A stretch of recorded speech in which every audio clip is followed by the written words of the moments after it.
آج کی ویڈیو میں ہم بات کریں گے حج عمرے کے بارے میں، کچھ مسائل، کچھ بنیادی باتیں جو کہ ہر انسان کے لیے ضروری ہیں۔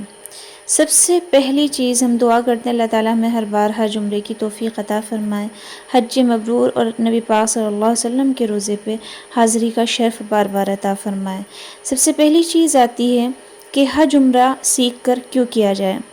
تو اس کی قرآن شریف سے بھی دلیلیں ہیں اور احادیث سے بھی دلیل ہیں۔ سب سے پہلے ذکر کریں گے ہم کلام اللہ شریف کا۔ اللہ تعالیٰ نے قرآن شریف میں فرمایا لِيَبْلُوَكُمْ أَيُّكُمْ أَحْسَنُ عَمَلًا، تاکہ اللہ تعالیٰ جانچے پرکھے کہ تم میں سے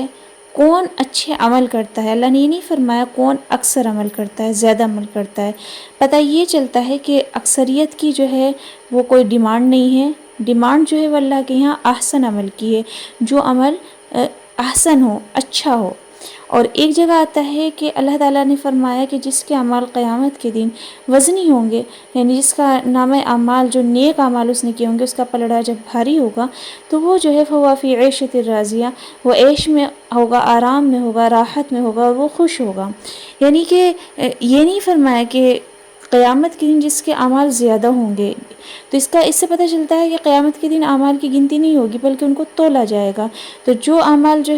پورا طریقے سے سنت نبی صلی اللہ علیہ وسلم کے مطابق ہوگا تو یقیناً اس میں پاور ہوگی، اس میں برکت ہوگی اور وہی عمل وزنی ہوگا۔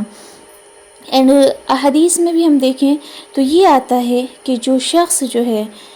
طلب علم کے لیے نکلتا ہے، نبی کریم صلی اللہ علیہ وسلم نے فرمایا جو علم دین کی طلب کے لیے گھر سے نکلتا ہے تو فرشتے اس کے سر پر سایہ کرتے ہیں اور اس کے رزق میں برکت کر دی جاتی ہے۔ یعنی علم دین کا سیکھنا اور علم دین کے کاموں میں لگنا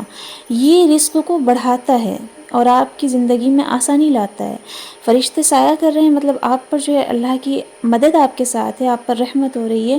اور اس میں کیا ہوتا ہے، جتنے بھی تاجر ہیں، آپ دیکھیں جو نماز پڑھتے ہیں، نماز کے ساتھ ساتھ وہی دین کا کام کر رہے ہیں، کہیں امیر ہے یا کوئی دین پھیلا رہا ہے یا کوئی دین سیکھ رہا ہے، تو یقیناً ان کا کاروبار میں اور اس انسان کے کاروبار میں جو نہ نماز کا پابند ہے، نہ دین کا پابند ہے، نہ دین سیکھ رہا ہے، اس کی زندگی میں کوئی ایسی ایکٹیویٹی ہے نہیں کہ جس سے اسے کوئی دین کی نالج حاصل ہو رہی ہے، تو یقیناً اس کی زندگی میں اور اس کی زندگی میں زمین آسمان کا فرق ہے۔ دوسری حدیث اس کے بارے میں یہ بھی آتی ہے کہ اللہ کے رسول صلی اللہ علیہ وسلم نے فرمایا کہ جس شخص کے ساتھ اللہ خیر کا ارادہ کرتا ہے تو اسے دین کی سمجھ عطا فرماتا ہے، دین کی صحیح سمجھ اللہ اسے دیتا ہے۔ مطلب کیا بیٹھتا ہے کہ جو بندہ حج عمرہ دین کی سمجھ، یعنی دین کی سمجھ کے ساتھ اسے سیکھ کر، اس کے مسائل جان کر، اس کی فضیلتیں جان کر، برکات جان کر جب وہ حج عمرہ کرے گا تو یقیناً اس کے ساتھ اللہ نے خیر کا ارادہ کیا ہے۔ یقیناً اس کا حج عمرہ ان لوگوں سے اعلیٰ ہے جنہوں نے بن دین سیکھے حج عمرہ کیا ہے۔ تو اس کا دین کا علم سیکھ کر حج عمرہ کرنا، دین کا علم سیکھ کر اس کے مطابق حج عمرے کے ارکان ادا کرنا، یہ اس بات کی پکی دلیل ہے کہ اللہ تعالیٰ اس کے ساتھ بھلائی کا ارادہ فرماتا ہے۔ حج ہے، صفا ہے، مروہ ہے، عمرہ ہے، طواف ہے، سعی ہے، بہت سارے ارکان ہیں، وہ سارے کے سارے وہاں پر لوگ جیسا کر رہے ہیں، گروپ والے جا رہے ہیں، انہیں دیکھ کر، لوگوں کو دیکھ کر آپ کر رہے ہیں اور آپ سوچ رہے ہیں کہ بس اس طرح جیسا وہ کرے ویسا ہم کریں گے، ہو جائے گا حج،